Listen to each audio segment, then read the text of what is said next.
Happy Bachelor premiere day, everybody. Woo! Best day of the year. Wow. Strong disagree from Nick. No, I mean, I'm thrilled.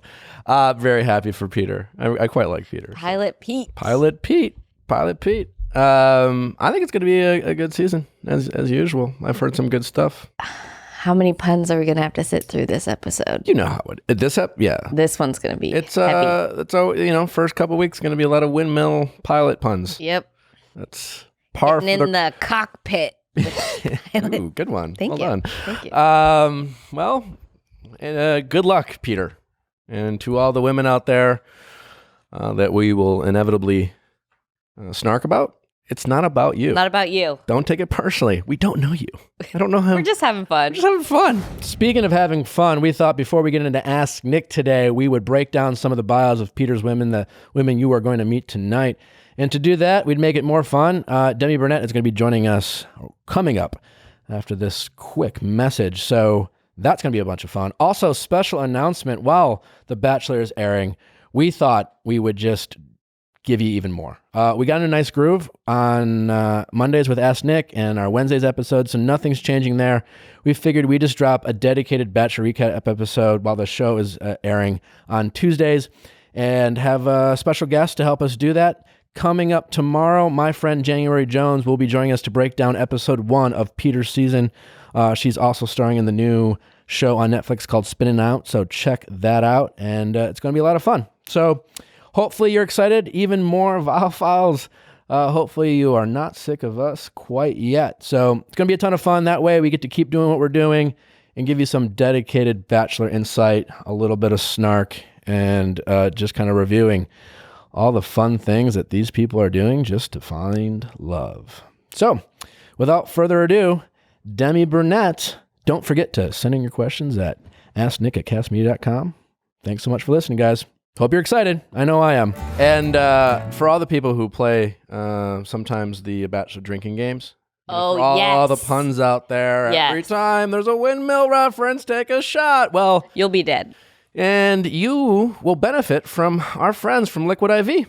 Oh, true. Yeah. Well, it's what can we say about Liquid IV that we haven't already? Well, let me start. It's like drinking how many 3 to 5 bottles of water at once.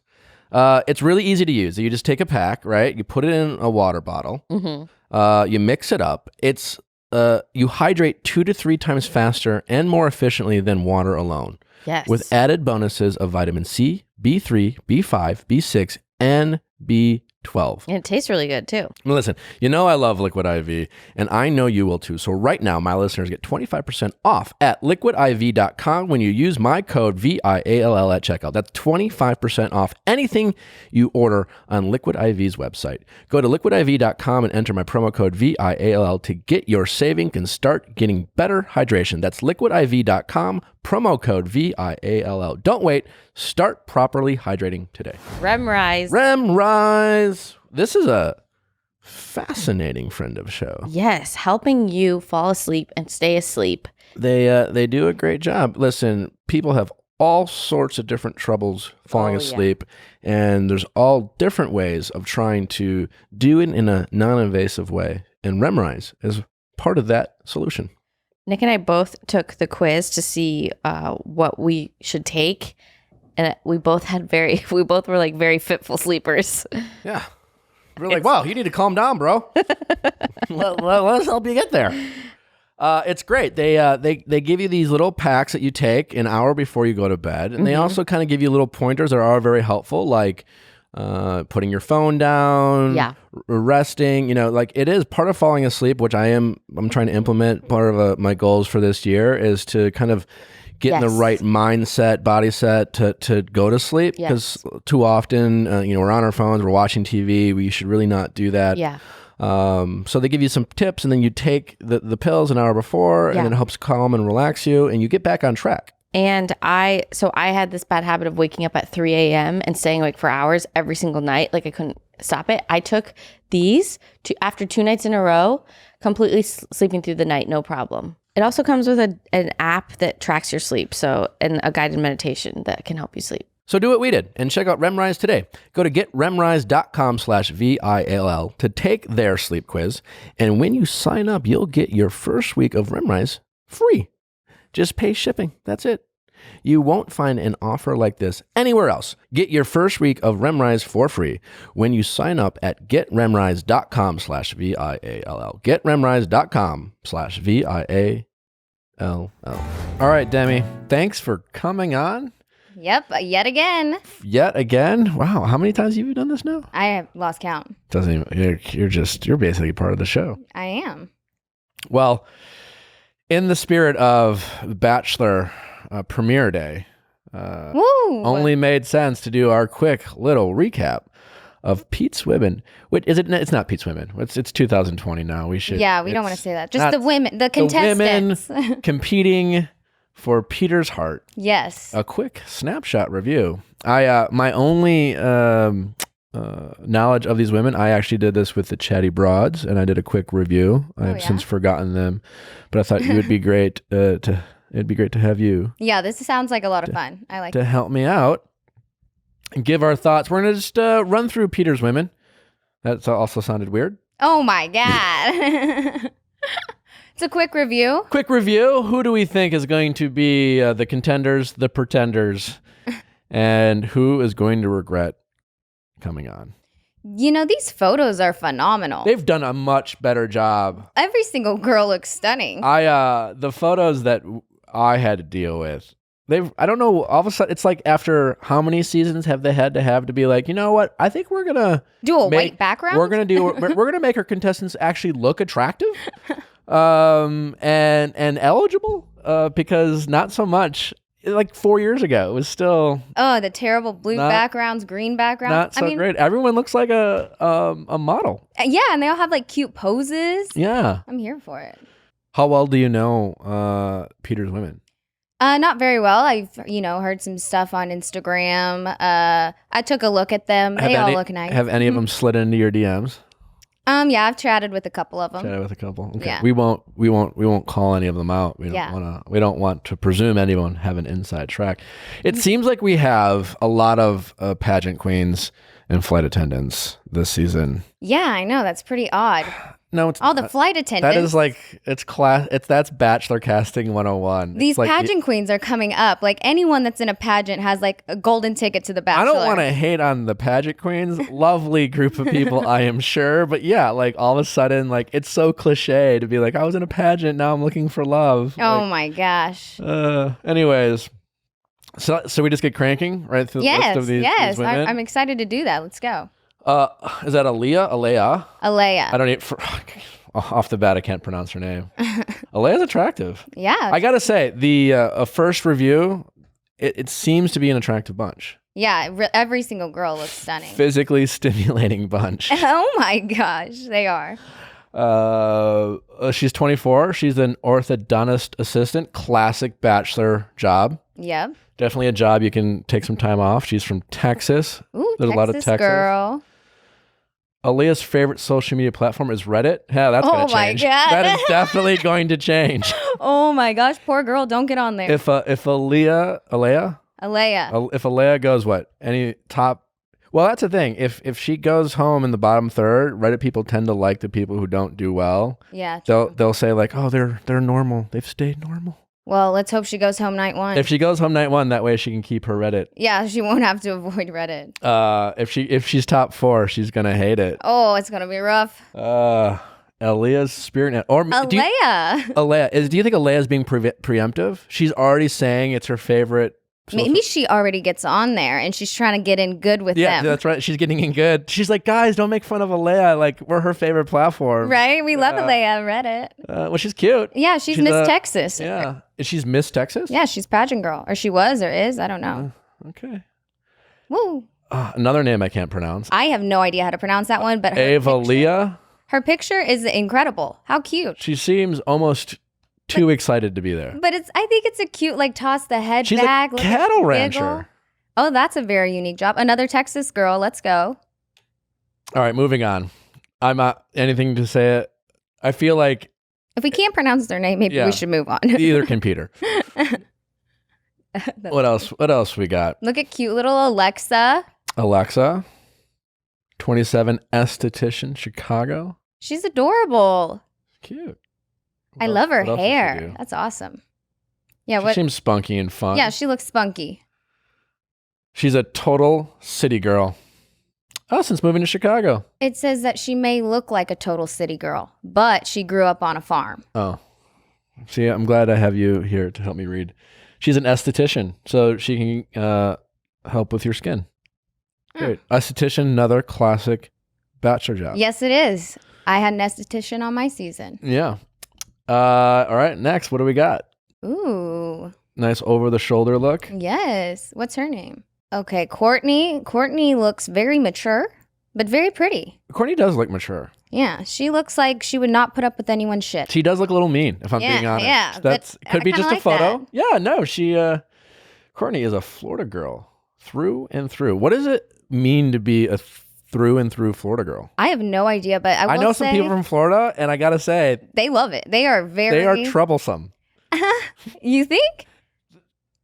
I mean, they're fun, Yeah. but I wonder what part of Florida. I want to know what a Florida girl through and through means. Maybe she's just proud of Florida. I guess Venice, Florida. Cosmetologist. What's the difference between a cosmetologist and an esthetician? Esthetician, I can barely say that word. I know. They do skin. I think that they could do like And a Botox or facials. does your makeup. Cosmetologist is hair. Oh God, way off. And I could be wrong, but I think that's the general gist of it. Another classic Oh yeah, Bachelor job, though. amazing. Right. Deandra. Deandra. Fuck these names. Thank God. She is so gorgeous. Stunning. Yes, Stunning. she is absolutely stunning. How old is Deandra? 23. Home care coordinator. I want to read her facts. Another lady from Texas. Um, She's looking for someone. she to hates be- EDM. Thank God. Oh yeah. EDM is terrible. No one on The Bachelor likes EDM. She's looking for someone to be as loyal to her as she would be to them, Oh. and wants a man who would kill a spider for her. Oh man, don't kill the spiders. Just let them outside. Sounds a little cliche. I was reading as I went along. It was like, no, that's all she wants. Next. All right, the next one. Another flight Eunice. attendant. Eunice? No, that one all I'm not these sure. names wrong. I think it's Eunice. Yeah, she's really cute. I love her little over the Another shoulder. flight attendant. I can't wait for the two flight attendants to think they're the only flight attendant. Oh gosh. What? She's 23 again. Another 23-year-old. It's a younger bunch. Eunice's favorite holiday is Christmas. Because she loves Christmas music. Well, logic. Well, you know what? She makes sense.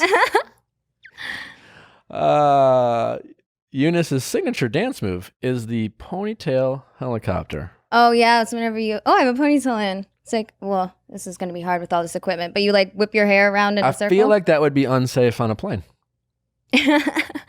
Depends on how long your hair is. That's also not a dance move. I don't think it is either, honestly. But right, it is next. fun to do. I don't It's think really Eunice fun is to going to do. go far. I liked Eunice. Jade. Jade kind of looks like Jade. No. Oh, Hannah. Hannah Ann. Well, she's attractive. Yes, very.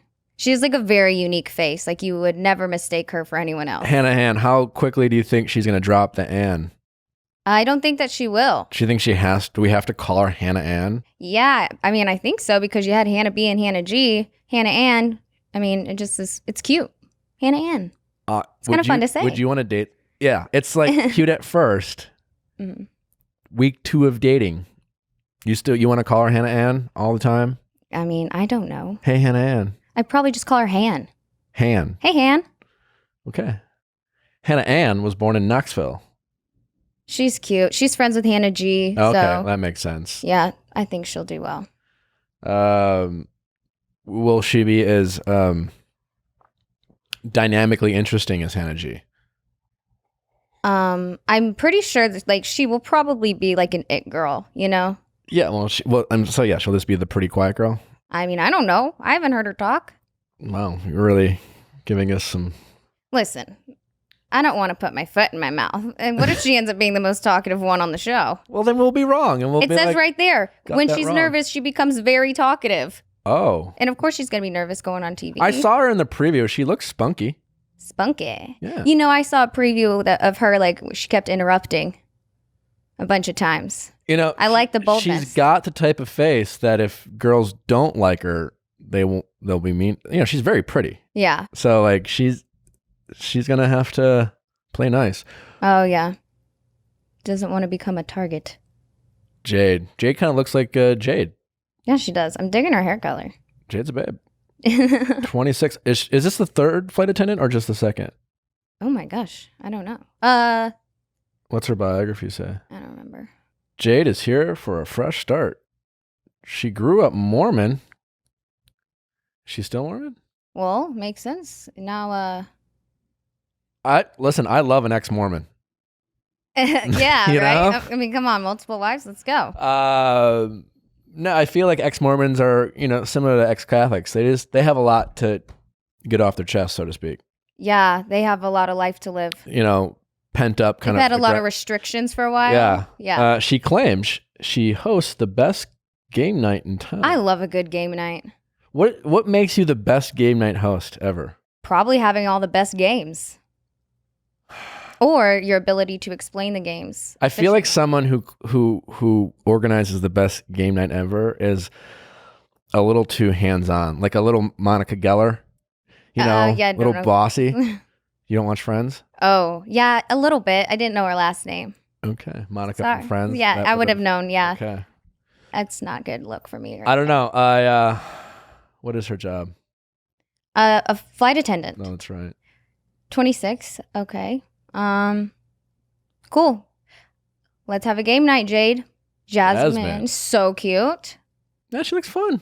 Client relations manager. I'm not sure what that Me means. either, but that sounds like a real job. Sounds like a real job, but it's vague enough that it might not be. Yeah, right? It's kind of like a phlebotomist. I She's- mean, that is a real well, job, but it sounds way cooler than... I'll tell you what, she's not here to mess around. Her biggest turnoff is a guy who sits on the couch all day and plays video games. That's what I do.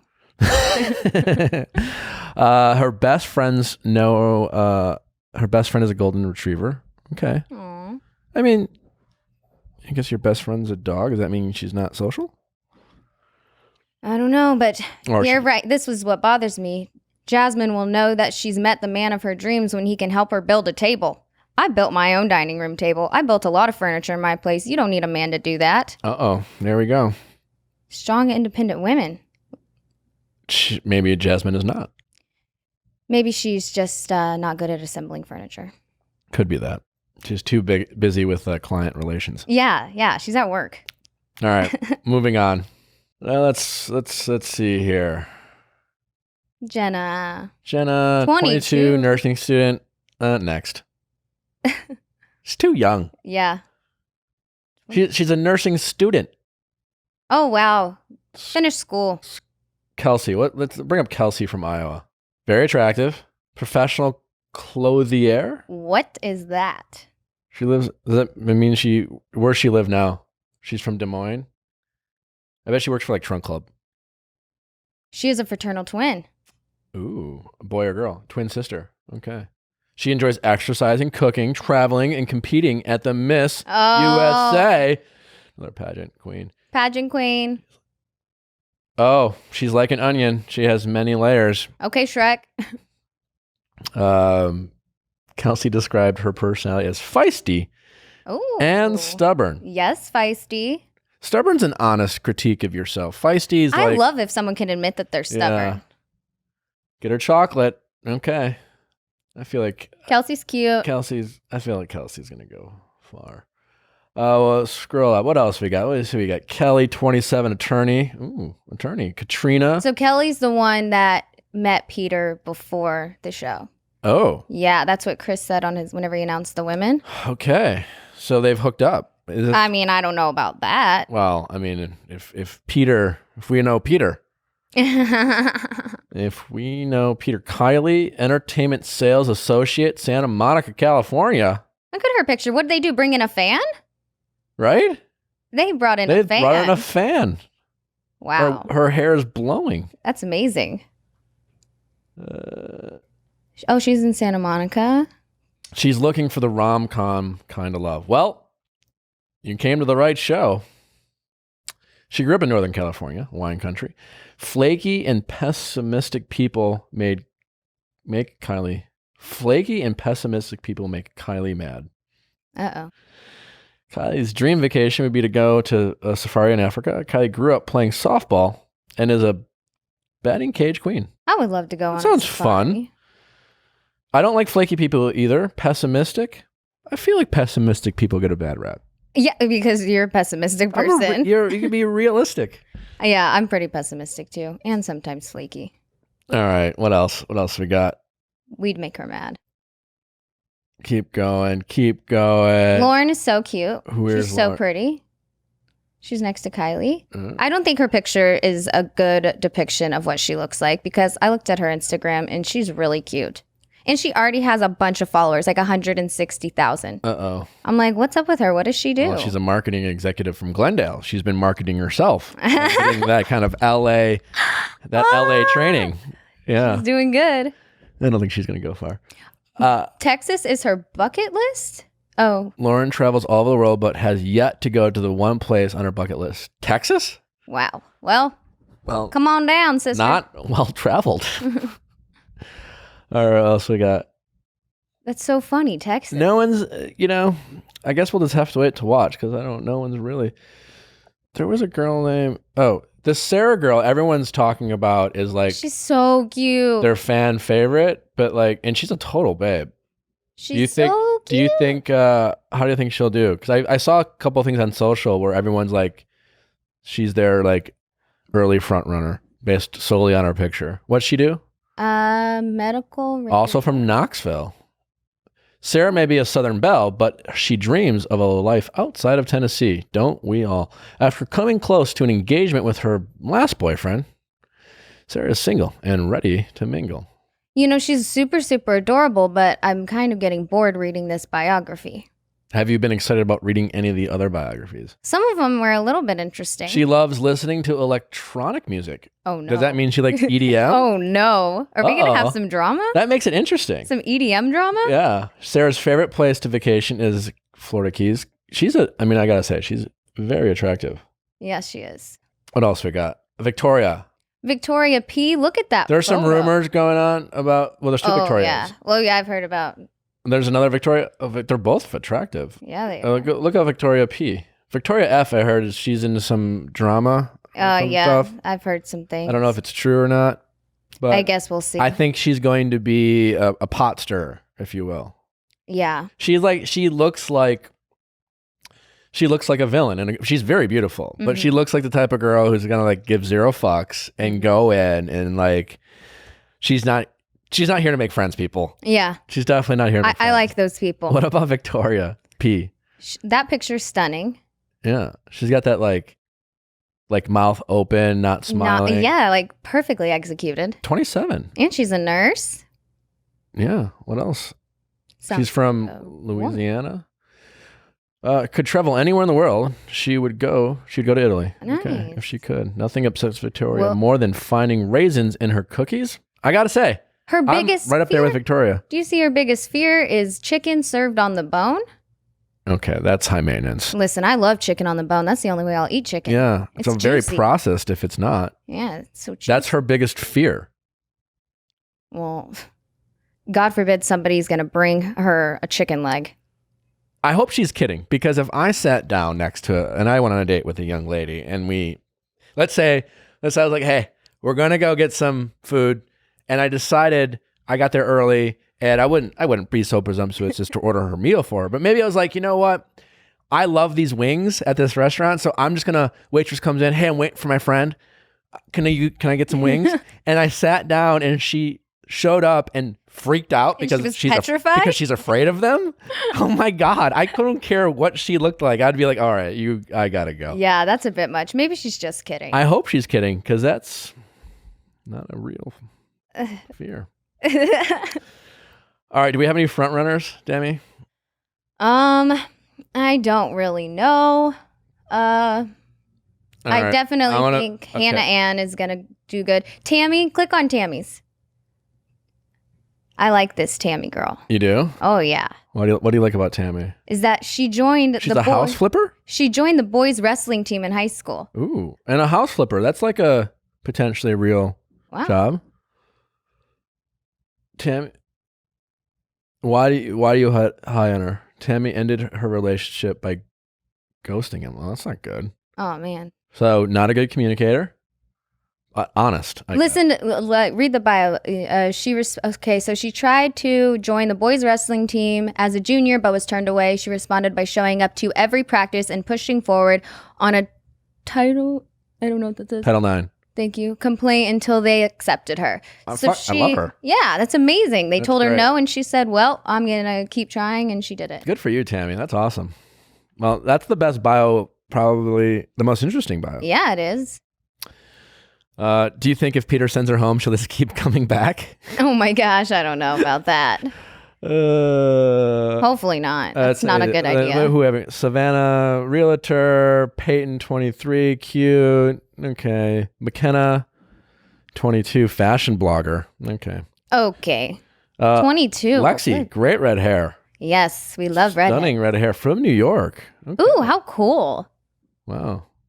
Way to mix it up.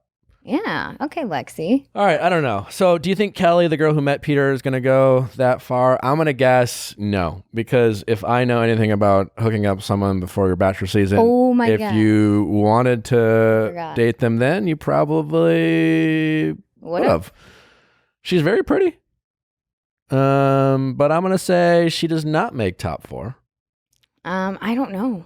I'm not asking what you know. Okay. Well, I was saying I don't know my opinion. Gotcha. I think she's definitely going to go home before top 4.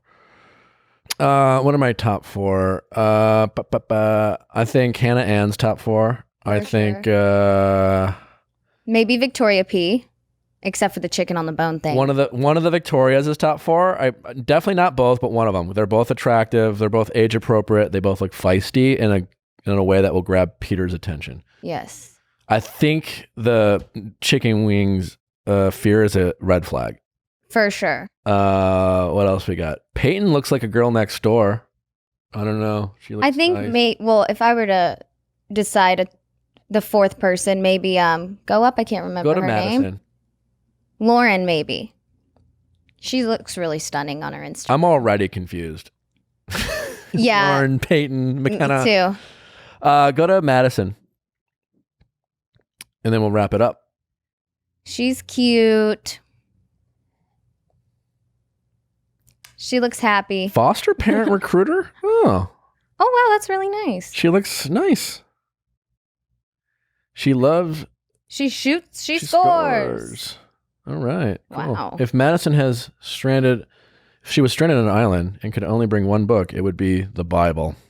Okay. I'm not knocking the Bible, but boy, if that's not a Bachelor playbook.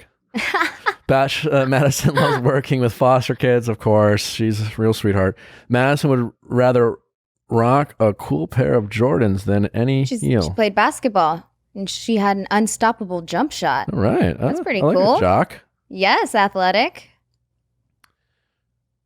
I mean, honestly, I can't pick up. I'll have a much better idea after I see episode 1. I know. It's hard to make any decisions right now. But it sounds like this girl knows who she is. All right, give me one of the. Okay, so we got top 4. Hannah Ann for me. One of the Victorias, probably not Pete because of the chicken. I'm Alea. I'm gonna go. She's of the flight attendants. She's gonna go further than the other flight attendant. Scroll up. And then Kelsey. Kelsey's top 4. Wow. I don't know. I'm going to say Hannah Ann, one of the Victorias. Maybe Sarah. I think Sarah going to be. Maybe Lauren. I like Lauren. Or maybe Deandra. She's so pretty. Well, I'll tell you what. We'll know more after tonight. Won't we now? We will. Won't we now? I'm excited to watch it. Well, Demi, this has been very fun. Yeah, it has. criticizing people we don't know. How awesome. I think we were pretty nice. I think we were nice too. A quick little recap of some of the women that Peter is. Maybe he's pursuing that. You know what? It's 2020. He's going after them. Peter's got to prove himself to these women. That's right. That's exactly. There we go. Well, to sum up Peter's women, they all seem attractive. Yeah. Young and have jobs that will allow them to be influencers. Who would you pick? Who would I pick? Or yeah, just by the looks. Just by the looks? You had to pick one. But just one. Yep. Well, he's got a handful of attractive brunettes. I'm partial to that. Sarah is a total babe. She's so cute. She looks really tiny, though. How tall do you think she is? My height. Maybe shorter. She's very cute. Mm-hmm. Medical radiographer? That's like a real job. Yeah, I don't even know what that is, but it sounds like she's doing something good. Sarah or Hannah Ann, I guess. I don't know. Maybe, we'll see. I think maybe Hannah Ann might have more of a personality than I think she might, but that makes 23 years old. I think that's a little too young for you. They're all. Why do you gotta? I'm just saying. Your limit is 24 because that's how old I am.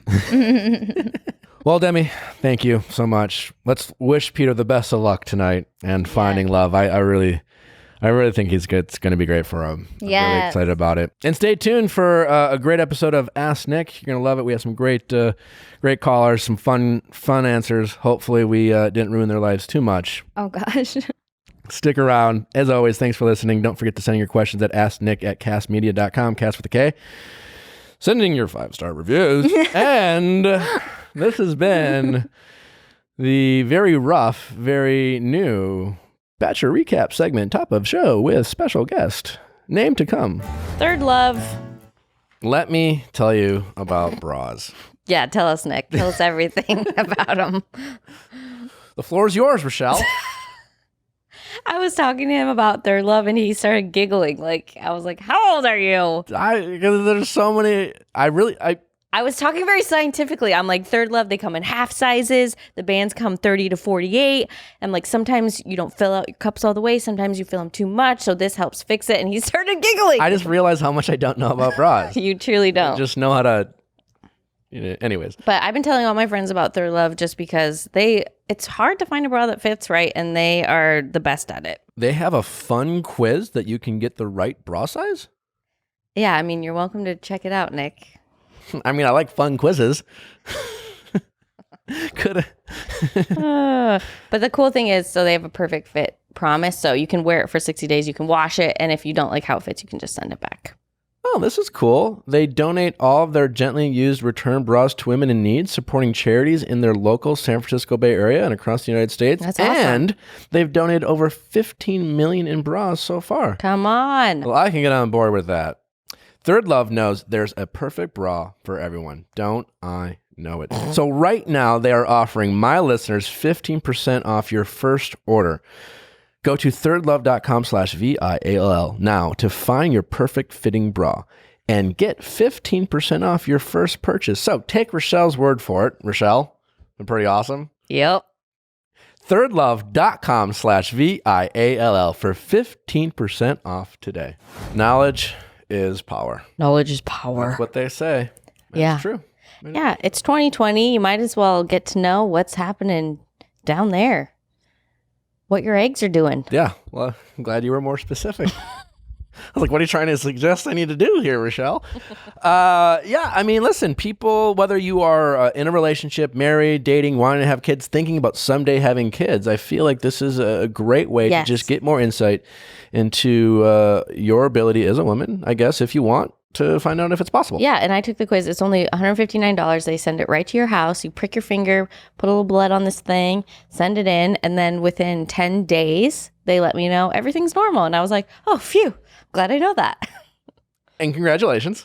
Thank you. I mean, it's fine either way, you know? If it didn't come back as normal, then they can offer you some insight into things you can do. Yeah, because just because it's not normal doesn't mean you can't have kids. Is that correct sometimes? I mean, 100%. And it's all very complicated, but they give you a one-on-one with a fertility nurse to just kind of help you walk. That sounds great. And it's far less expensive, right, than normal? Oh, are you kidding me? It's way less expensive. Yeah, it's just $159, Yeah. which if you go to the doctor Yeah. and do that, that's so much. Anyways, right now, Modern Fertility is offering our listeners $20 off the test when you go to modernfertility.com/VIALL. That's $20 off fertility test when you go to modernfertility.com/VIALL. modernfertility.com/VIALL.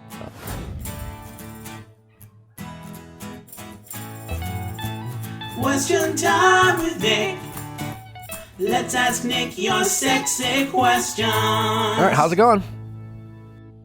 Pretty good. My name's Hannah. I'm 28. Nice to meet you, Hannah, 28. Gorgeous. Yeah, what's a good-looking gal like you calling in with dating problems? Yeah. How can we help? Well, in my email, which was like really long, and I feel bad that Rochelle had to read through. I've seen worse. Email. Yeah, that's fine. We need details. That's good. I'll summarize it a little bit better. But basically, my brother-in-law has been dating this girl for about 3 years. When they first started talking, it was someone that he worked with, and they still actually work together. But all the stuff that he had said about her was not the best. So at the time, I was a paralegal, and me and my sister, because my sister kind of knew who she was but didn't really know, we decided to look her up because I have access to public records. I mean, the public has access. Yeah, sure. Great. So okay. Use the resources you have. Sorry, what was that? I said use the resources you have, but, you know. Yeah, basically.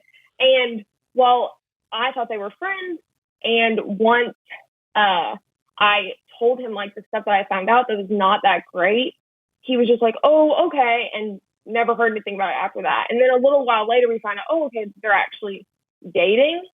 And I had never met her like, I'd seen her, like, from afar when I'd go visit my sister at work.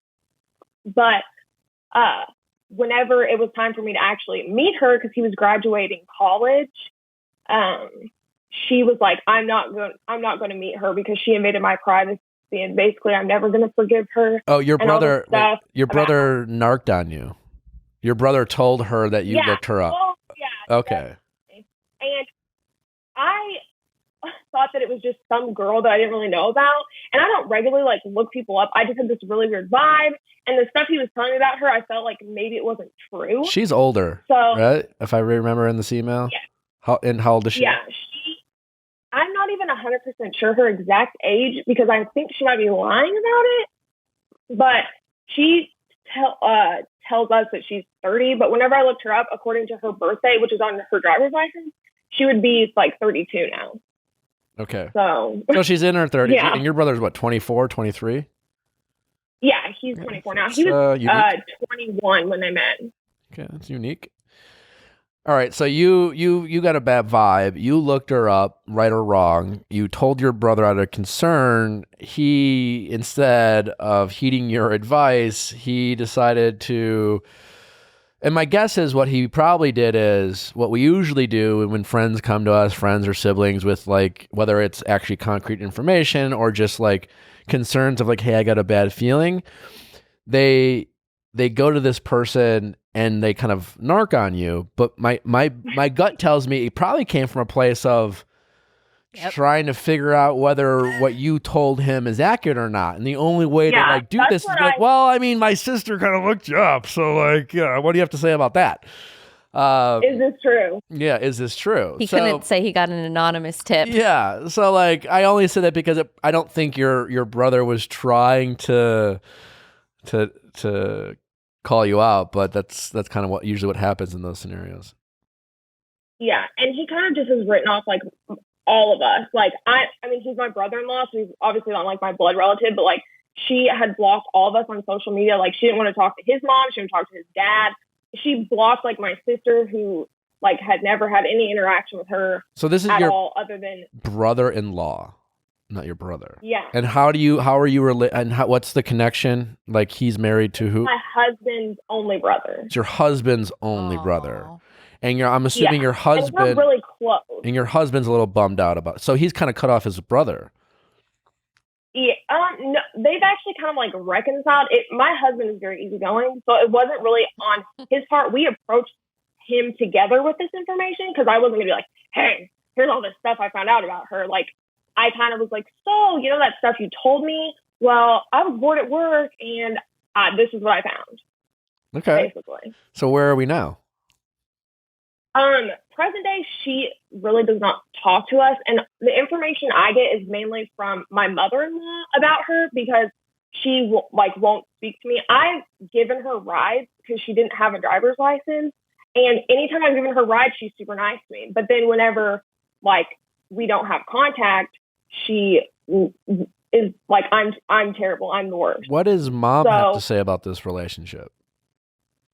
What does his mom, Yeah. like my mother-in-law? Yeah. We're kind of both like, I don't want to say like we gang up against her. I feel like I'm nice to people. I would never like confront her or like fight her or anything crazy. But like my mother-in-law is like literally like wringing her hands waiting for it to be over because he's told her a lot of stuff that he doesn't know that we know, that their relationship is really toxic. And I guess that's another like overarching question I have is like, how do you support people in your family that are in toxic relationships without them being like, without pushing them away? Because basically if we say stuff to him, it just pushes him closer to her. Do you think there are drugs involved? Like stuff like that? Wait, why do you all of a sudden go there? No, Not that, I mean, I honest to God, like that's kind of what I thought like in the beginning. I don't think so now. Just because his personality had changed so much, but I'd never seen him in a relationship. What? Like I knew him. What are some of the things that you looked up and found? Like I can look up her like traffic record. So like I knew she had a suspended license. I knew that she'd had a suspended license for a while and she'd been driving on it. She had some like animal citations, like animal. It's not like now it's different, but like at the time, like animal cruelty is like if you leave your pet outside and it's like 0 degrees outside, the police come and they're like, get your pet inside. Some weird. And stuff also, like she that. said And she lied about her house getting broken into to the police, which to me seems like something. There's multiple cases. Something here. might be There's happening. like, you know, yeah, you can maybe explain like, whenever- one of these things, but yeah. Yeah, whenever I looked it up, normally like for people, it's just a traffic ticket, like when I'm looking at people for work, but this was like pages I had to go through. okay. And what was the weird vibe you were getting that made you want to look her up anyways? When he just was telling us all this stuff about her, but it was never like her fault. Like, oh, she has all these financial problems, but it's because of her parents because they didn't pay bills they should have. Stuff like that. Everyone, But I'm like, people like this are really Once good you're at justifying Really their good. they and they have probably very convincing stories. Is it am I wrong by saying like you know I get enough shit about dating younger women, but like it's not as normal for like a woman in her early 30s to date a guy who's just fresh out of college.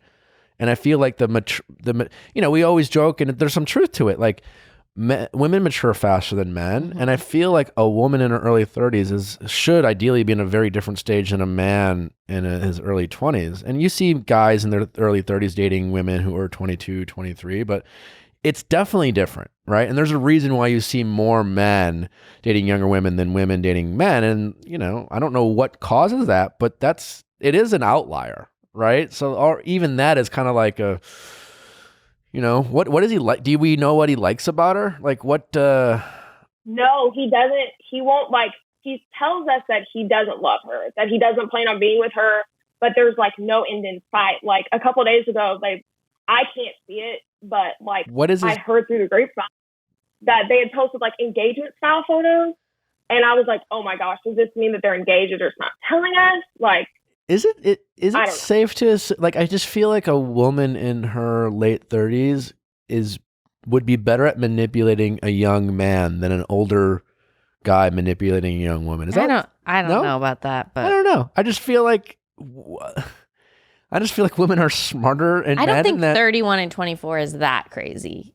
It's a little weird. It's like a red flag, but it's not insane. It's not insane. Yeah. No, I mean, it happens. And if you are a woman who's dating a younger guy, great for you. Yeah. But I'm just saying, like, I'm not just talking about the age difference, but there's some red flags here. She might be shady. And if she Yes. were a manipulative person who's good at like explaining all these like things, I think she would be better at manipulating a younger guy.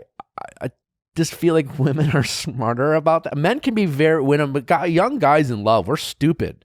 We'll believe like, you know, we will like kind of believe anyone we like, and I think we're more easily manipulated. I think maybe, I don't know, maybe do women have more of their signals up because guys are always kind of trying to pull shit, so like maybe they're just smart. I don't know. Like I think guys, when they really fall hard when they're young, we are kind of, I think young men fall harder than women sometimes. The younger men, I do.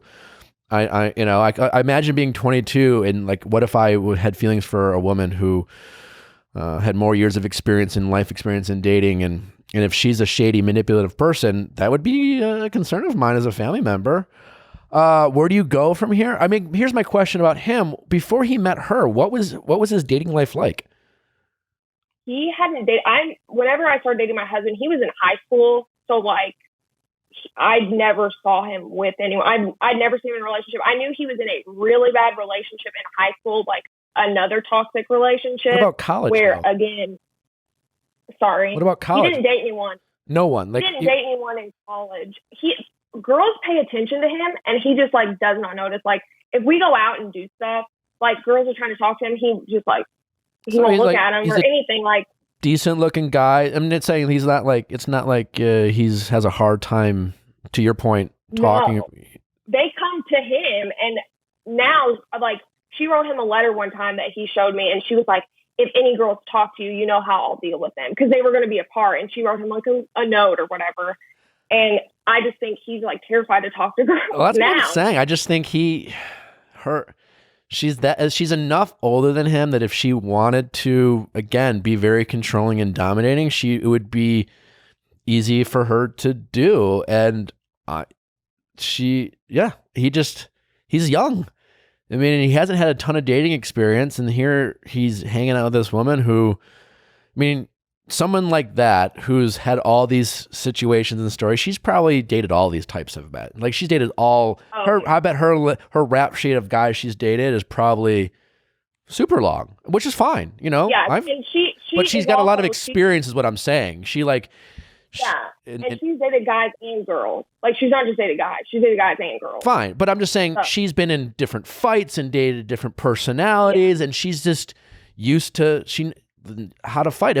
If your brother-in-law is barely dated at all, how does he know how to fight or disagree or what's right or wrong? Yeah, he thinks it's normal. He thinks it's normal. He thinks she says that's fucked up, but he's like, I don't know, maybe it is. Maybe it is fucked up that I'm doing this. You know, it's very easy to manipulate someone with less experience, because like if you're in a relationship and you're dating them and they're kind of telling you, well, I've been in the situation, and like that'll happen. If you are dating someone who's older, maybe it's a healthy relationship and you can learn from them. And, hopefully a relationship, that's the thing. It's like the hard part of dating someone with any age gap is that ultimately you want to be able to mutually learn from each other, regardless. I mean, eventually it's like, you can't always be the older person and be like, well, when I was your age, but it's going to be easier for her to manipulate him. And so that's something you're going to have to deal with. How you can be supportive of him is in these situations, like sometimes all you can really do is just let them know you'll be there for them. I mean, yes. Short of him, I mean, unless you're really afraid that he's harming himself, he's putting himself and the engagement part, that's maybe when you want to put your foot down, but there's only so much you can do then. Just state your piece and then support. Yeah, you just kind of have to remind them that they are young and have a lot of life to live, and that he has got a lot of in front of them. You do want to be careful. Like, it's good that I don't think there's anything wrong with what you did, to be honest. Like, I know I read your email and you were questioning, like, oh, am I a bad person for looking him up? Listen, there's a big difference between being in a relationship and being like, once you check the email or check the text, you should break up. You're not dating this chick. So, like, by all means, like, And she trusted her gut, which is something you say. Gut. There's nothing, I'm saying, like, I'm not saying it's ideal for her, but like, you're not in the relationship with this person. So it's not one of those things like, well, you didn't trust her. And so that's why you looked it up. And so like, and you found something. I mean, listen, if I were dating someone and like someone's sister, like, you know, looked me up, I mean, there's nothing really to find. So I'm like, oh, what'd you find? You know, like it would bother me if I thought like they didn't had a bad vibe about me. But to your point, this relationship started with him suggesting that maybe she wasn't the best person. Right? Yeah. And that's kind of where it started. Yeah. So it's a tough situation because, and I guess what I'm saying, you got to stop talking shit about her, unfortunately. Yeah. Through the grapevine thing. Let's cut the grapevine down. I just kind of like, I just don't say anything. And then after like I'm not around anymore, I'll talk to my husband and be like, oh my gosh, like we'll just kind of be like, yeah, oh wow. Like at the beginning, I would say like, are you sure that that's okay? But now when that like pushed him away, I haven't really, I don't like nitpick because I don't want to be that type of person. Yeah, it's one of those things where it's less about nitpicking on her and more reminding him of what he's worth, in a sense of like, let's say something comes up where you observe something. If he is complaining about her, don't say, oh yeah, that's wrong and that's fucked up and she sucks. Be more, just change your wording and saying, you're right, you deserve something, you deserve better than that. And you definitely should expect that. That is okay for you to expect that. Because again, we talked about manipulation. So she might be like saying how this is how we should do it this way. And this is how our relationship should be. And he might not know better, but his gut might tell him, I don't know, that feels fucked up. So if he does express to your husband or you something that he thinks is okay, and I don't know, I don't have an example, you can remind him, you know what, that is healthy. You can expect it. We have that in our relationship. One of our favorite things about our relationship is this. It's so like be an example of what he can have and what he can expect.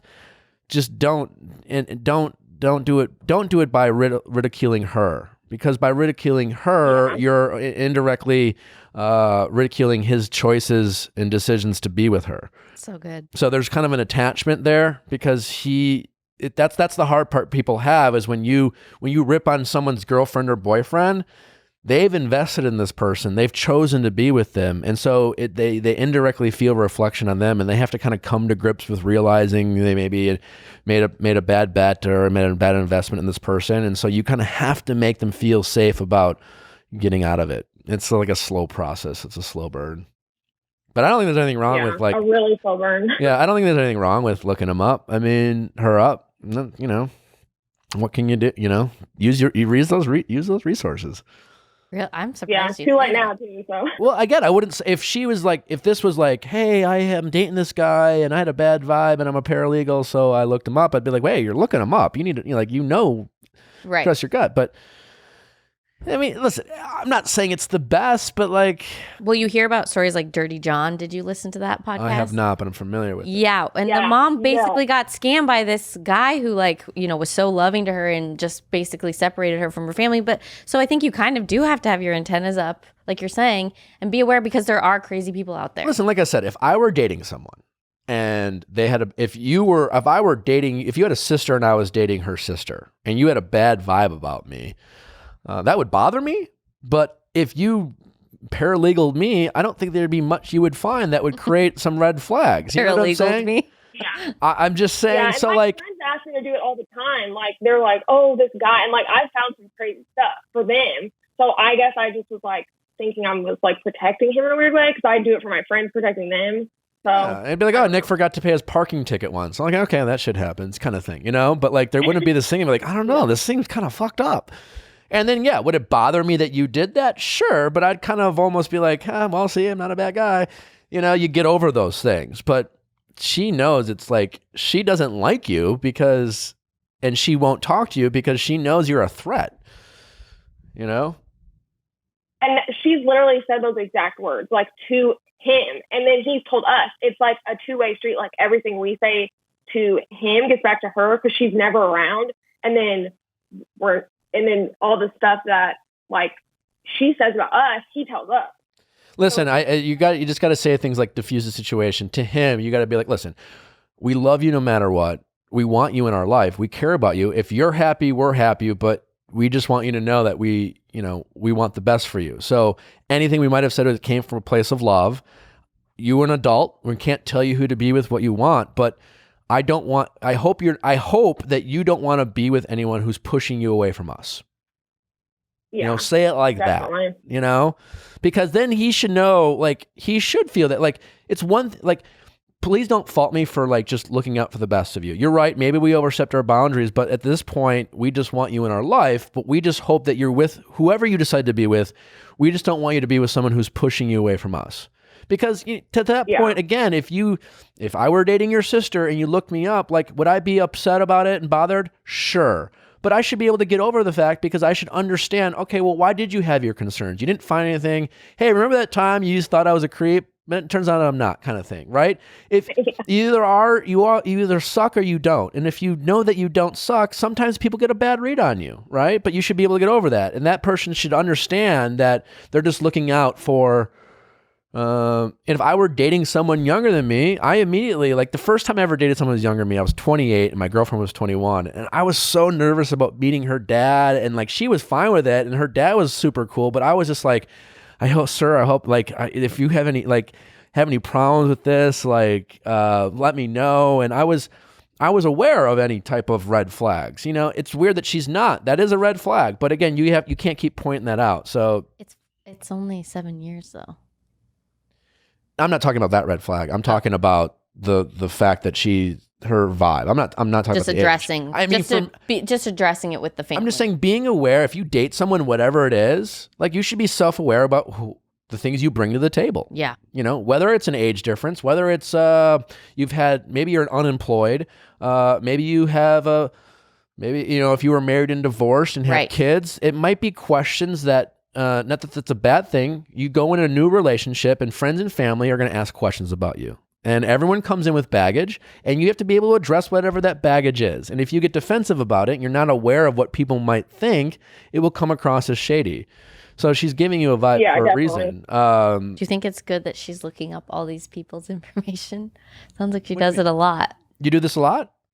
I mean, whatever. No, I haven't done it for, like, really, she was, like, the last person I looked up, because, one, that's not my job anymore, so I'm not bored sitting at my desk, and people aren't texting me being like, can you check into this person for me? The reality is, well, Hannah might be a paralegal. She might have a little bit more access than anyone. Fucking Google, man. Like, the average person, if they really wanted to, can do enough of research. Yeah. So, like, people do that. And you know what?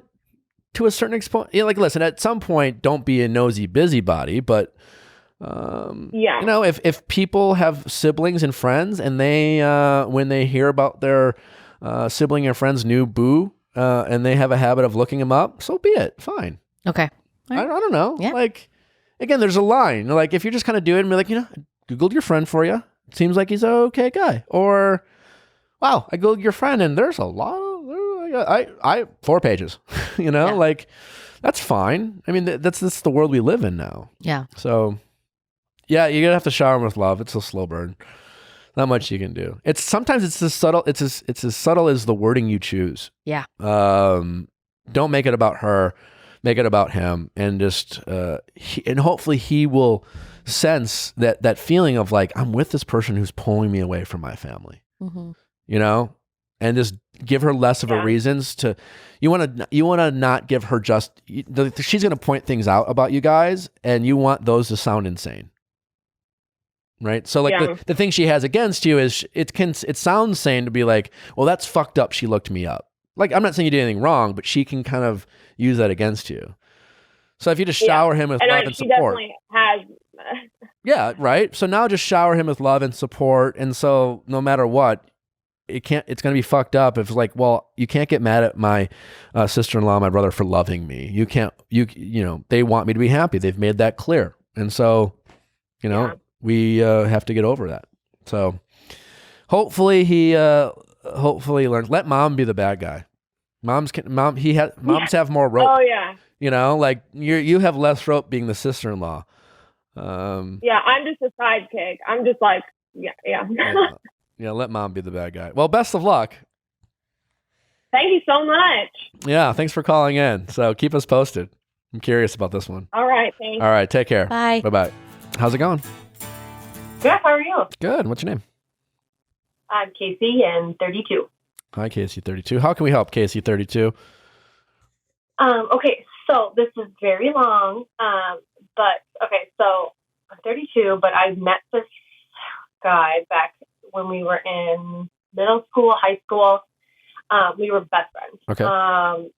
And then even through high school into college, we would hang out all the time. And I always had boyfriends or guys I did stuff with. So that wasn't like an issue. Like, I don't think he ever liked me. Okay.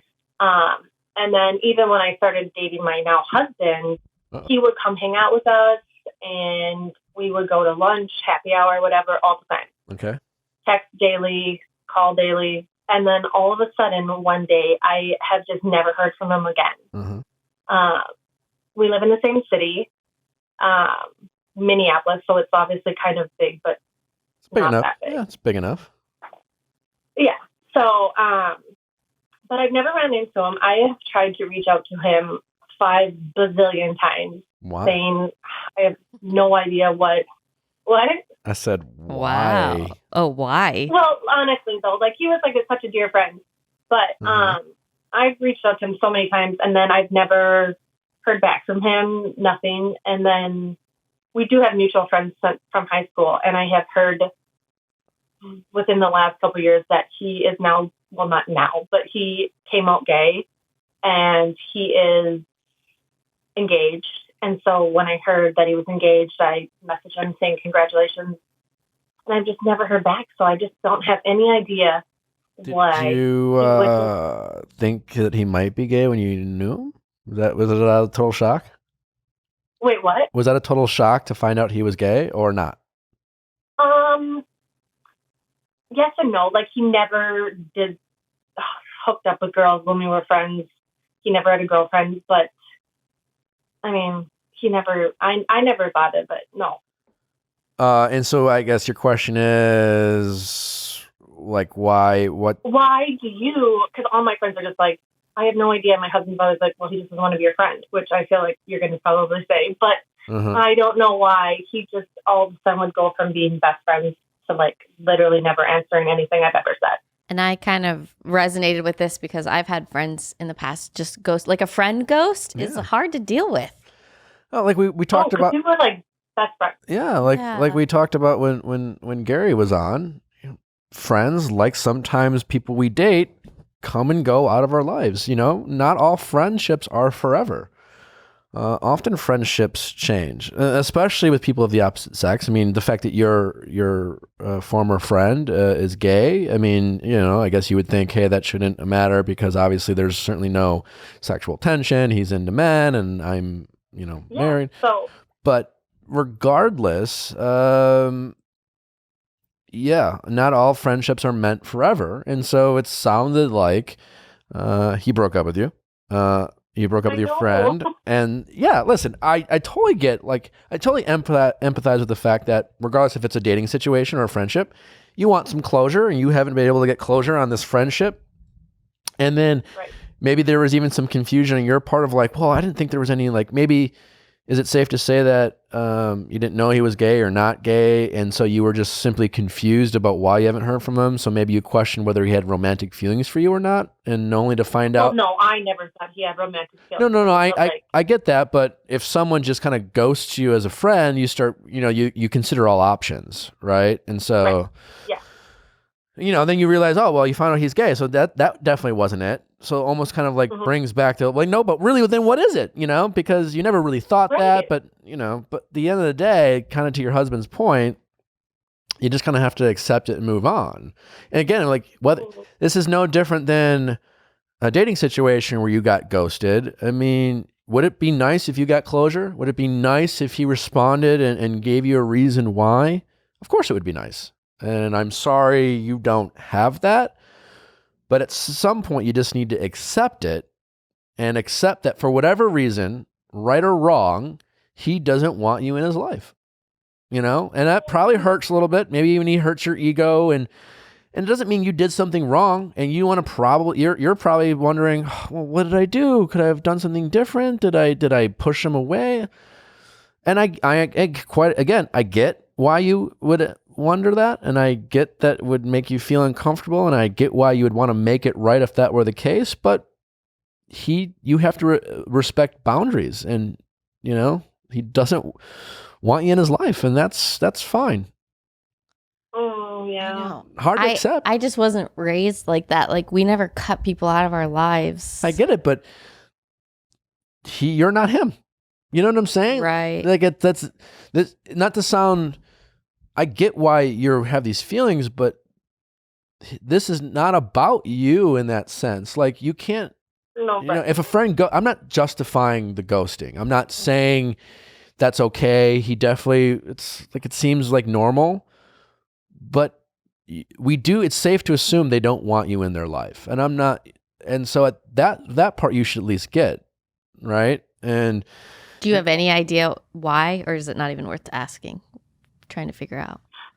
Well, so also is like we have mutual friends from high school, and he still does talk to some of those guys and girls, which we were much closer than he was with them. So it's just also confusing that he still keeps in touch with some of them when they weren't like nearly as good of friends as we were. I get why that might hurt. And again, I am sorry for that. And I'm not justifying his behavior, but at this point, the important thing to accept is that for whatever reason, he's decided not to want you to have his life right now. And your life and day-to-day mental health and well-being will be better off for simply just accepting that and not trying to figure out why. Because the truth is, you can't figure out why. And the worst thing we can do in these situations is to kind of ruminate and guess why without very little information, and you'll create this false reality. You're going to guess, and it's just such wasted effort. You're going to just invest a bunch of energy in literally just guessing what it might be. Some of those guesses might make you feel bad or guilty or whatever, but they're all literally just going to be made up, right? Because you don't know. So you just have to. Is it something? What? Like, do you think I should not reach out anymore? Correct. Yes. At all? Yeah, because you have. All right. It's one thing you have tried, right? So is it safe to say we're past the point of you made it clear that ideally you would like to find out or talk, and you've made yourself available to him if he ever wants to talk. So you've done that. So you can't keep doing that because now it's kind of like harassment. You've made it clear. So now you have to accept it. You're not getting what you want. Do you deserve a conversation? Maybe, but he was raised differently, obviously. And I literally don't know what it's like, and probably you're not gay either, in a sense of what that might be like for him to come out. I have no idea, right? That's it's still not easy for people who are gay to come out in various situations. And for whatever reason, maybe there's something there, but you don't, you just have to accept it. You are married, you have your own life. It's he as a friend, people will stop being friends. And sometimes you don't, it's not, and even that's not often mutual. Sometimes friends lose touch, and it's just like, we just kind of stopped hanging out, But sometimes friends decide, I don't really, want this person in my life anymore. And I guess that certainly feels bad. I know it's hard. It's hard, but but you have to, at this point, you have to accept it, because now now it's getting in the way of affecting the life that you do have, and it's not a reflection on you. You do have to stop wondering what it is. And that's so hard to do because you can literally do that at any point. Anytime you have free time to get in your head, but you have to just stop. If you're a people pleaser too, it breaks your heart to think that anyone's mad at you. Oh yeah. So I bet that's playing a role too. I totally, again, empathize with how you feel, but at this point you have to make the choice to decide to move on and not make it worse. And you have to accept and be okay with the fact that some people, not everyone, wants to be your friend. And that's okay. And you welcome to everyone else. Okay. It's okay. No, that's everyone. It's true of all of us. Yes. There's even the people pleasers. They may, for all the people pleasers out there who need everyone to like them, so they they're out there just pleasing people, people pick up on that. And then even people talk shit about them. And, not everyone wants to hang out with them either. No, not everyone. People don't love everyone. They may, everyone loves so-and-so. And there's someone who doesn't. Yeah. It's okay. It's okay. And I know it sucks, but your husband's right. You have to let it go. I know. I literally knew you were going to say exactly what he said. And it is a little harder that you have a little bit of access to him with friends. I understand. My gut tells me someday you'll figure out why. Yeah, that's true. But I hope so. yeah, but stop right now. You're going to let it go. Let it go. This is kind of like one of those, like, if this is a dating situation, I'm not telling you that to give you hope, right? I'm just being honest with you. That's probably what will happen. But I'm not saying that so you wait around for this answer. You got to let it go. You got to let him go. The same way you would let go of a ex-boyfriend, pictures, memories, things that remind you of this friendship, you got to let go. Delete the contacts so you can keep reaching out. You got to find ways to get this out of your life, because there is a grieving period of which you haven't allowed yourself to have to this someone who was a friend. And you're a little butthurt that they dumped you, Pretty much, yeah. and you gotta get over that. You're not necessarily entitled to a reason. It would be nice, but it's not something you're necessarily owed. Okay. Oh, seems like a really sweet person. You seem lovely, Yes. but Oh, thanks. still doesn't mean it's owed to you. Okay. It's gonna be fine. Well, thank you for your advice. But stop thinking maybe you did something wrong. Yeah. Or whatever. Yeah. This is really about them. So Yeah. Yeah, I know. not about you. I don't know. It's okay. You're gonna be fine. What we said to everyone.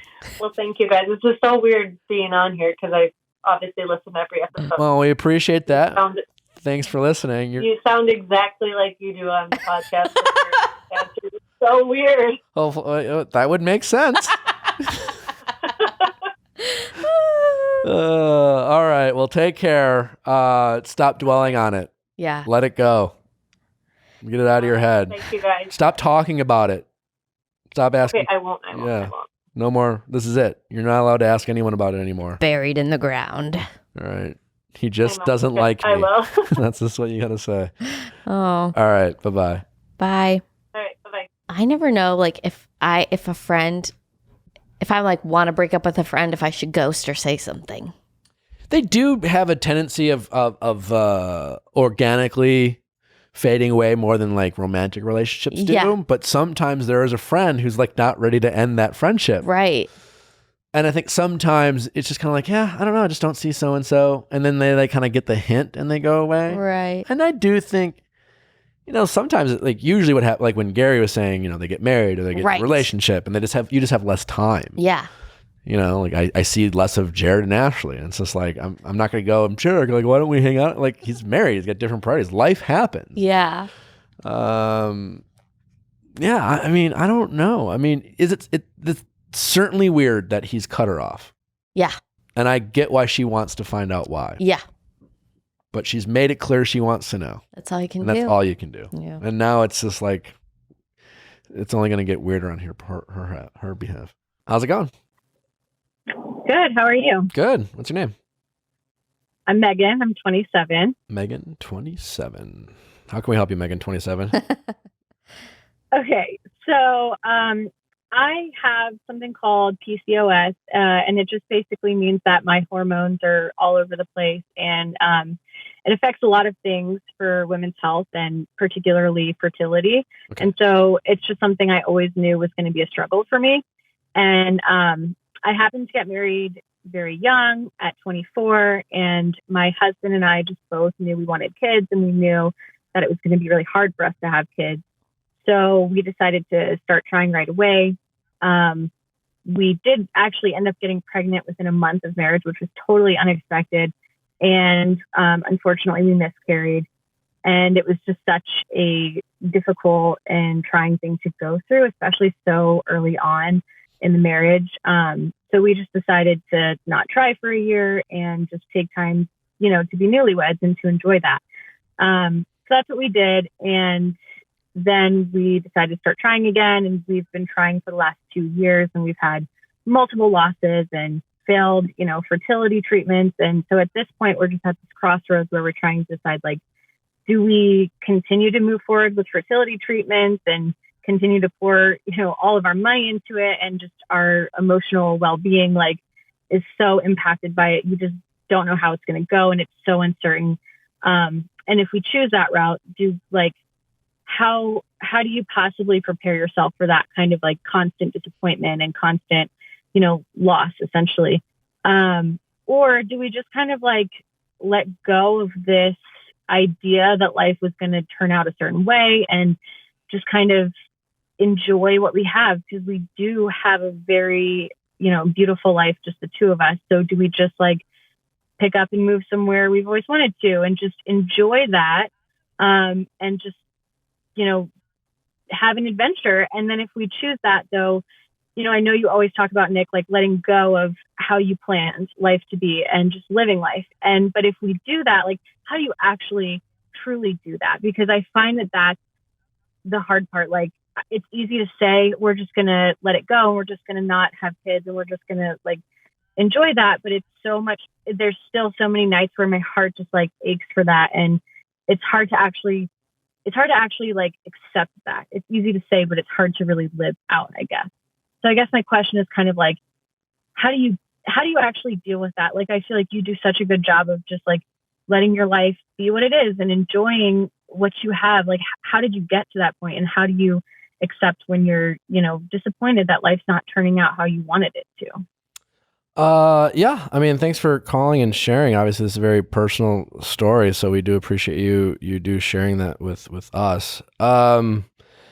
It's like you kind of have the idea, right? But you don't know how to like implement it into your life, which is hard to do, right? Like, you're starting to realize, I'm at the point, you're 27, so you're kind of at that point in your life where you're an adult, you're in your later 20s, you're really an adult, where nowadays, like 30 years ago it was different, but like 21, 20-year-old, 22-year-olds, like they're younger than they were in the 50s.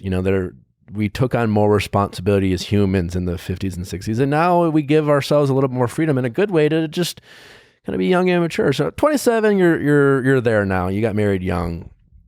And so the answer to your question is, yes, in a sense of like, listen, you are still only 27, right? And and again, don't know what it's like to be in your shoes, but it sounds like you were aware of this condition that you had early on. And so, okay, I know this condition.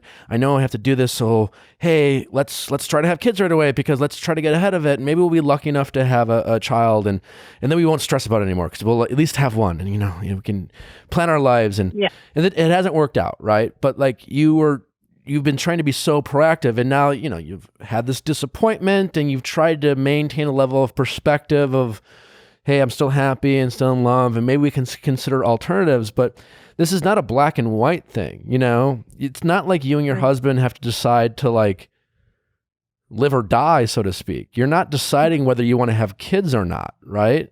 You're just deciding to live. You talked about picking up and traveling. I don't know what you and your husband talk about, or things that you might want to do that you're not doing now. I can tell you that all sorts of people have kids. All sorts of people with different lifestyles have children. Lots of times people with very unconventional lifestyles who aren't planning on having kids have kids. And I know that's probably like irritating for you to hear, because it's like, oh, I want the kid. And they're like, they didn't want the kid, and, or they weren't planning on getting pregnant. But the point is you can travel, you can be adventurous, you can live this kind of quote unquote selfish lifestyle, because you're maybe thinking, well, if we can't have kids, maybe we can live life for ourselves. And it's not the life that you and your husband maybe planned on. Like, we were going to get married at 24, and then at 27, we were going to have kids and, settle down with this house in Virginia or whatever it is. But live your life, whatever it is. And as long as you and your husband are each other's main priority, you might be surprised. again, I don't know the situation and the money you're spending on fertility, but you can maybe pause that for a time being. You know, is it possible? I mean, I'm asking, so tell me, is it possible to not do fertility? And even though it might be harder for you, it's still possible for you and your husband to get pregnant by just simply having sex and getting lucky. Is that true? Or are we past that point for you? It is. It's still possible. It's just hard because I'm so irregular. Like most people can like track their cycle every month and know when fertility. For us, it's just a total gamble. You know, I might ovulate like 3 times a year. So it's just like, do we happen to get lucky and, you know, have sex on the day that I ovulated? It's just like, it's certainly possible for me, but it's just very hard to plan. Yeah. So also, I guess with losing, you know, with the miscarriages, that takes a big toll, I'm sure, on you emotionally. I can't relate, but I've certainly have heard. I mean, shit, my mom's lucky enough to have 11 children. I know she's miscarried twice in between those 11, and those were both very difficult on my mom. And that was someone who had a lot of kids. So I can only try to empathize, but I know that can be emotional. I guess what I'm saying is, yeah, go live your life. Give yourself the freedom to live your life. You're only 27. You know, don't focus what you're doing now. Like your whole life right now is focused on getting pregnant and all the resources you have available. And you're like putting off everything you're doing, travel, vacation, whatever, just so you can try to stop doing that. Yeah. That doesn't mean you're not having, that does not mean you guys decided you're not having kids. Pull the goalie, you know, live your life. You might be surprised, you know. I mean, certainly stress can be a reason why people can't get pregnant and things like that. There are a lot of cases. So maybe give your guys your permission to just take a step back, call a timeout. You're not giving up on anything. You're just gonna chill out. My mom had her last kid at 47. You just never really know. You know? And so I know, you know, science out there tells you you're supposed to, you know, your clock's ticking and then you're more at risk if you get pregnant earlier. But like, listen, just go live your life. You'll never really know, right? You are really young. I mean, even let's say the next 2 years you guys kind of took off, and let's say you're not lucky enough to get pregnant. You're still only 30. I understand that my doctor might say, well, you're slightly more at risk, but like, you know, I mean, there are plenty of women having babies and healthy babies in their 30s. And correct me if I'm wrong, at this point, you and your husband will just feel like it's a great blessing to hopefully have one. My aunt had multiple miscarriages before they had their first child. And now they end up having 5 kids. You just never know. I know. I do know. I remember being a very young child, and I remember that my uncle and her, it was a thing where she kept getting pregnant and she kept having miscarriages. I have no idea if she had any health conditions. I don't know if there was something that was going on that was causing this. I just, as a young kid, I just remember that was a thing. And then once she had the first, they have 5. You just never really know. But right now you are fixated on so much. So there's a difference between knowing that you can live your life and just giving yourself the freedom. And even the way you were talking, stop doing that. Like, cause you're talking, it's just like, well, do we just decide not to have kids? It doesn't have to be so, just go fucking live, you know? I know. It's just like, I hate uncertainty. I know that's a bad quality, but I just hate it. Like not knowing, I'd rather just like decide, okay, it's not happening, and then just live that way. I don't know. It's just so hard for me. And then like, I know, like you said, like 27 is still relatively young, especially to start a family. It's just like, you know, it's taken me 3 years and I've had no successful pregnancy. So part of it's like, you know, it could take me another 3 and then another 5. And maybe. You know, it's just like, you know, and then I don't know. I hate thinking about that. I hate thinking. Well, don't accept that it could. And then if that day comes, one thing I will assure you, you will feel in that moment, it was all worth the wait. You will, right? What you don't want to do is just stress yourself out. Like trying to force certainty only creates more uncertainty, you know? Like the only certain thing is death and taxes. Yeah, truly. Like you're forcing certainty, and that just creates more confusion and distraction. And, you know, like you don't really know what's going to happen tomorrow or in a year. Just, you like be thankful that you and your husband after this stressful time still love each other and want to be together, because that's not always the case. Yeah, I've seen people not be able to have kids and it tears them apart, you guys have a lot of life in front of you, and be thankful you haven't been told you can't conceive. It's just much harder for you. And you might get really surprised, but stressing about it's certainly not going to help. That's for sure. If there are things that you guys have talked about doing, go fucking do it. Yeah. Bucket list. Yeah. You can have sex on vacation. You can. Yeah. If there's things you even want to do for yourself, if those bucket list things were, you doing something on your own that your husband's not there to like have sex with you. Oh, well, we can't do that. We always have to be next to each other because we have to go live your life. Time out on getting pregnant with leaving the door open for getting pregnant, My parents had 4 kids, and they're best friends with this couple with no kids, and they'll just make these comments every once in a while like, they really have it good. They're having so much fun, and like, wow, they get to do all these cool things, and I think that, they have a lot of expendable income. So, I mean, the grass is always greener. Grass is always greener, but you're fortunate that right now, like your story hasn't been told or hasn't been written, and stopped acting like you have to decide the rest of your life today. You don't have to decide anything. You can decide to chill out, which I know is easy for me to say and harder to do for something I know that has been so personal for you and something that's always been a dream of yours. And it's like anything else. If someone tells you that you're at risk or you're going to have a hard time, it's like, I'm an obsessive person. So listen, I get it. If I were in your position, I would probably obsess over it like you are, but obsessing over it only makes it worse and makes it more stress out. And when it comes, I don't know anything, I'm not a doctor. I know very little about getting pregnant, but I do know being stressed doesn't help. And freaking out and I mean, there's a litany of stories out there of people trying to get pregnant and kind of give up, and then all of a sudden, boom, it happens. And I think there's a reason why you hear those stories, because you just kind of have to let life happen a little bit. And I just want to say thank you so much for sharing your story and being so open about what you've been through, because it's happening all the time, and women a lot of times don't talk about it. Maybe look into non-traditional things. I mean, a shameless plug for my sister, but she does work with a lot of women who have a hard time conceiving, and your diet, like you go see a doctor, they're going to do all the traditional and obviously good things that are helping women get pregnant, but sometimes it might be just changing up routines and diets, and one of those things, every little bit helps, right? And again, you do it with the mindset of being healthy overall. Not this like, it's like getting a diet to lose weight. You don't go on a diet to lose weight. You go on a diet or change your diet to be healthier. And so maybe there's things you can look at it that way. And so, but you just got to try to just take a time out from this obsession of getting pregnant. And hopefully that will help. You got a lot of life. I mean, you never know. My mom, again, had a kid at 47. I know you don't want to wait till you're 47. No. But that's 20 years from now. What was that? I know you don't want to wait that long, but hey, you never know.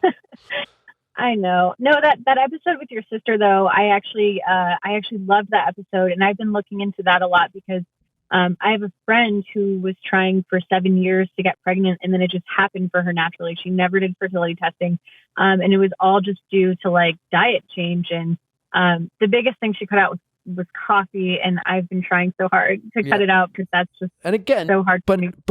But don't fall in that trap of like that's what worked for her. So now I need to cut this out and cut that out. Yeah. Everyone's different, right? And my sister certainly has those stories. You can try different things, but stop obsessing over every story of every girl getting pregnant. But like, it is okay for you to look into it and have a general overall healthy well-being and being open to things, but don't become so obsessive that you're doing all these drastic things because, I mean, again, I'm not the holistic nutritionist, but drastic changes in your lifestyle and diet isn't necessarily healthy. But like cutting out certain things, your body might not be responding positively to could be a thing. But more importantly, I think you and your husband need to like appreciate each other, reset, not necessarily change your priorities, but just appreciate the fact that you do have disposable income.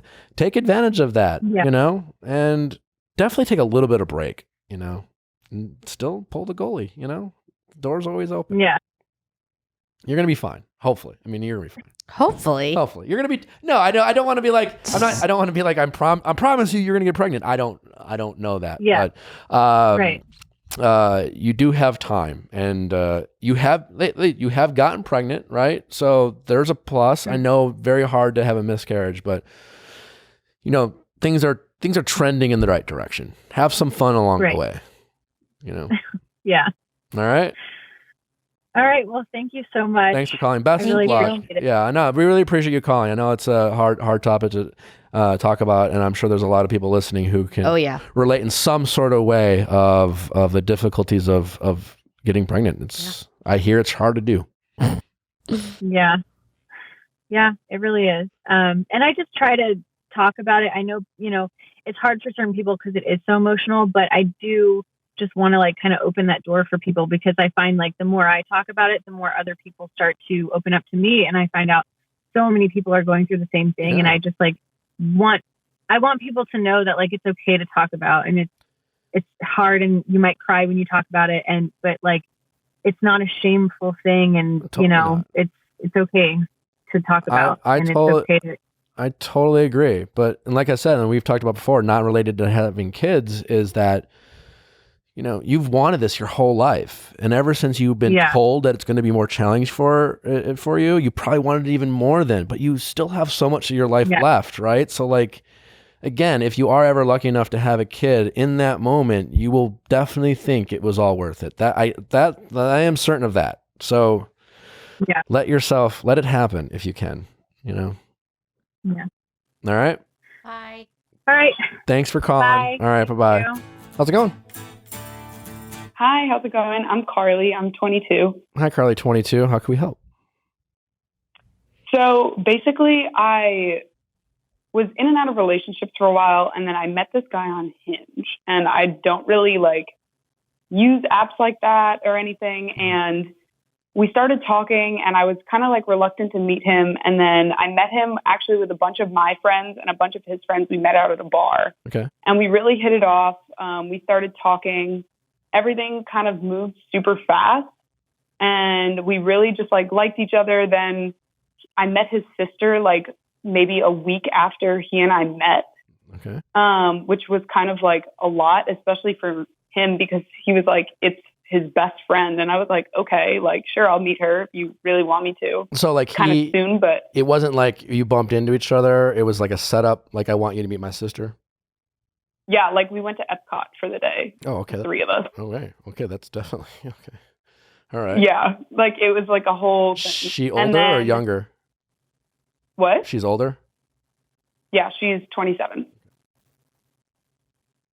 And then we started like dating, I guess, officially, however you want to call it now, after that. And then Thanksgiving happened. We both went to our respective homes. I'm from New York, but we both live in Florida. And he told his mom all these things about me, about how he could really see a future with me and how he was starting to fall in love with me. And I was kind of like, whoa, but like, I was kind of like, how old is he? He's 22 also. Okay. See what I mean? And I was just, what? No, yeah. Well, go ahead. I'll tell you what I mean in a second. Go ahead. Okay. And so like, and he's been in relationships before. We both had like, maybe like a couple months before we met, we both got out of relationships where we had both been cheated on. So we were kind of like trying to take things slow. And then he told me drunkenly on FaceTime all of the things that he told his mom about how he was starting to fall in love with me and how he wanted to like move to my city because he's like an hour away, which really is nothing. And all of this after like his, like, cause he's currently like in an intern position. And I was like, I mean, if you want to move, like that's on you. Like, don't move because of me. Yeah. Like, I'm not going to ask you to do that.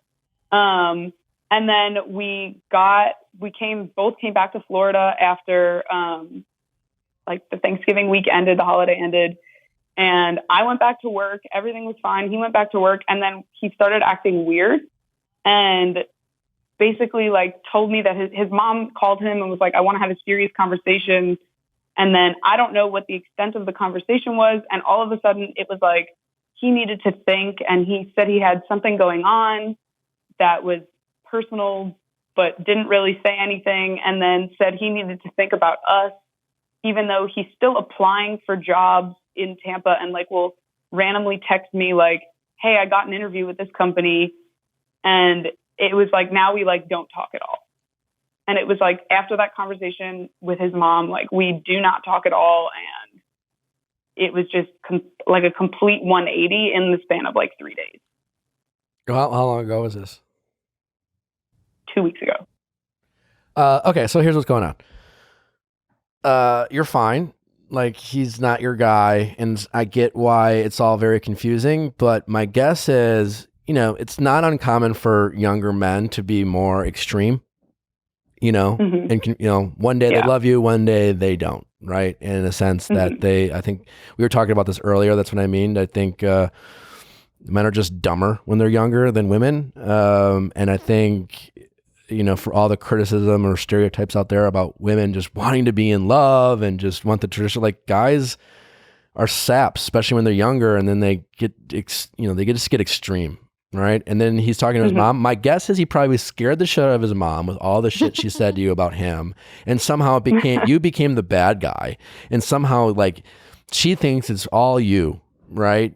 Feeding into her son, who's like saying all these crazy things about this girl he barely met, and he's, you know, it's great that he's close with his mom. I'm close with my mom, but it wouldn't shock me if somehow like you became the bad guy in this scenario for the crazy that he was saying, and also, I mean, taking him away from the mom.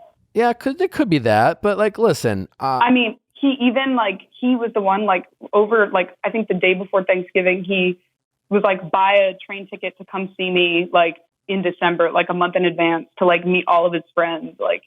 And so I booked the ticket, and then like it was like 3 days later, and he was like, "Oh, never mind, don't come." Here's the thing: like this is an opportunity for you to learn, in that younger guy, like this is a red flag. Like next guy you meet who might do this, it's a red flag, because like you know, it's not like you're great, and there's not shocking that a guy might fall for you quickly, but you know, you can still say, hey, listen, I'm glad we're excited about each other. I'm excited too. And it's fun to think about crazy things, and it's fun to think about how crazy we are for each other right now.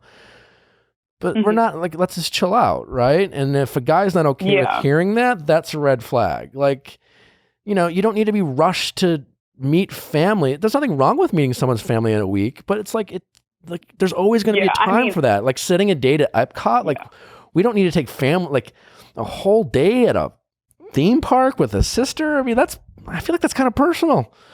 You know, why don't you like that's how it felt, and like the whole day, like how like a dessert or a dinner or whatever. Why does it have to be so formal? But again, we do that when we do that sometimes. So,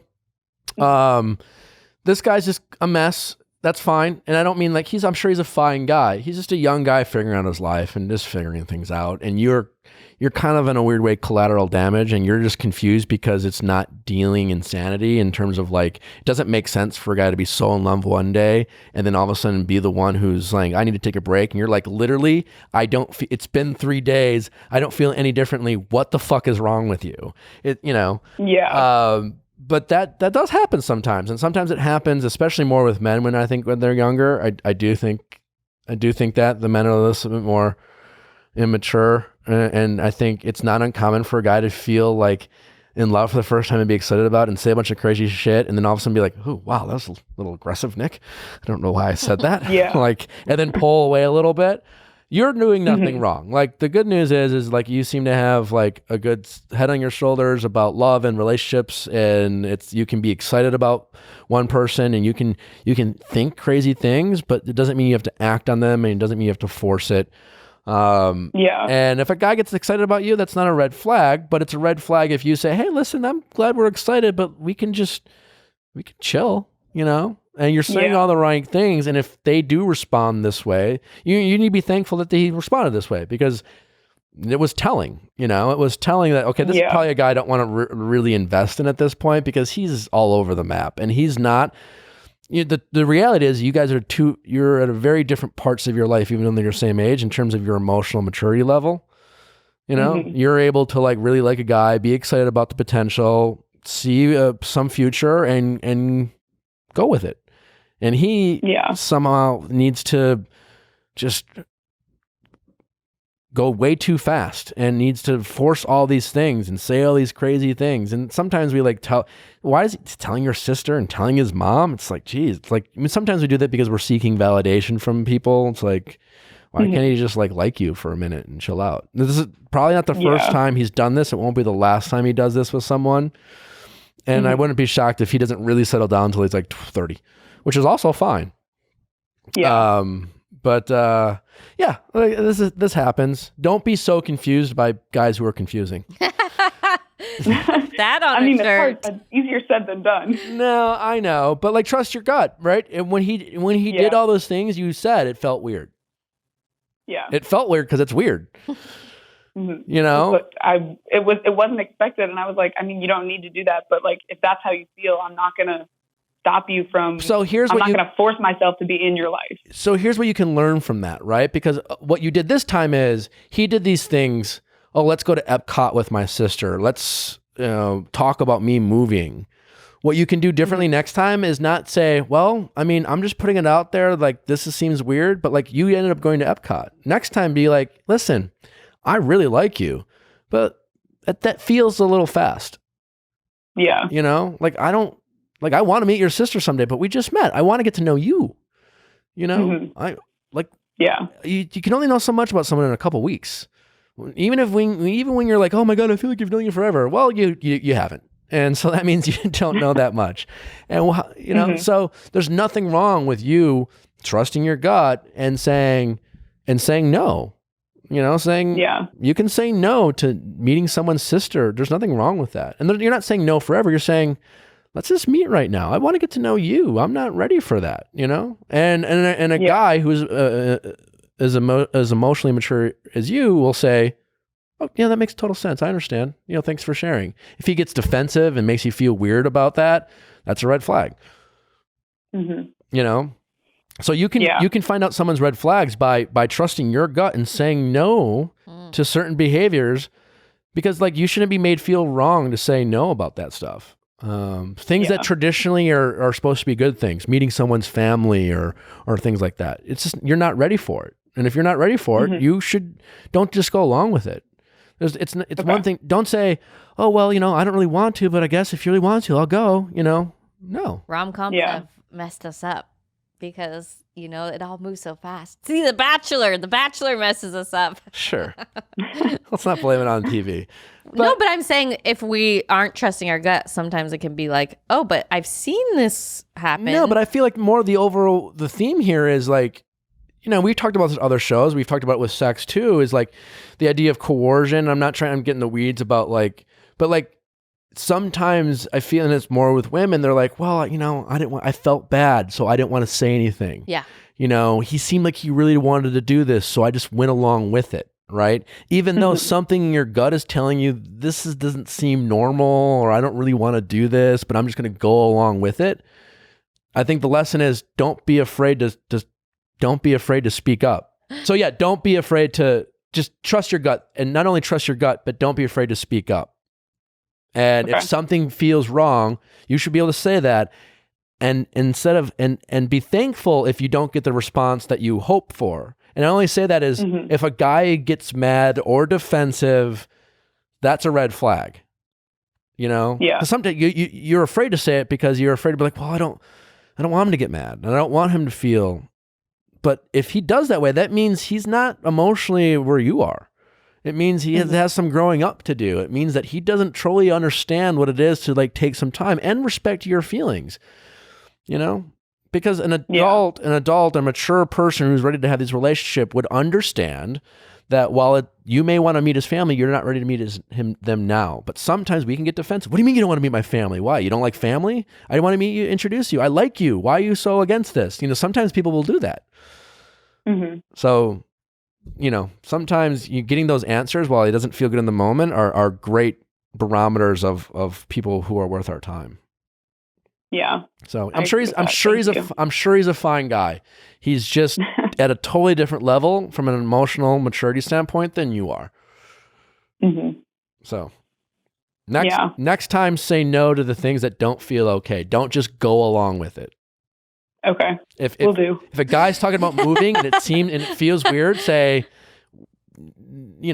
I want to make it and it sounds like you did. I want she's got it. She's got it. Look at her. She understands. All right. Thank you so much for calling. You're going to be great. Sorry for guys being confusing. Yeah. Thank you. All right. Take care. Bye. Bye-bye. Bye.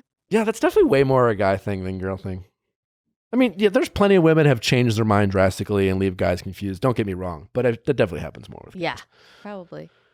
What did you say? Yeah, I feel like we fall head over heels and then we hold on forever. Well, guys fall head over heels too. Don't get me wrong, but they can be more. But yeah, again, I really like this call because it's more. It's you hear it all the time. Well, I mean, it felt wrong, but I just did it anyways. Yeah. And I get why we do that, but we can say no. And again, they get away with it because it's like they're suggesting what should be normal. Oh, meeting your family. Right. Sure. Someday. Right. I'm okay. It's okay to say no to those things. Yeah. Anyways, great fun episode. Yeah, good advice, Nick. I'm serious. What, did that sound sarcastic? No, it's fine. No, it was fun. It was. Final thoughts? Just thank you guys so much for calling in and being vulnerable and sharing, such personal stories. Yeah. No, really. Sometimes I'm just like, okay, I'll do my best. Yeah. But it is fun. And it is always fun to, like kind of Rochelle said, people being vulnerable. All the people who call in, I'm sure the people listening, the idea is, people can relate. Like, everyone's going through this stuff. We had the caller about the mom issue. I got like 5 emails with people being like, yeah, I have the same thing. It was so great to hear that. And I related to it. Yeah, some of those things we don't like talking about. Yeah. Our parents are great. Right. Yeah, sure.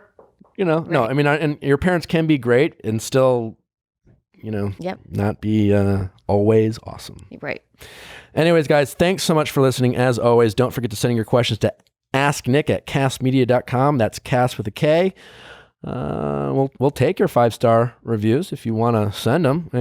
Other than that, we will see you Wednesday. Until then, thanks for listening. Have a great day.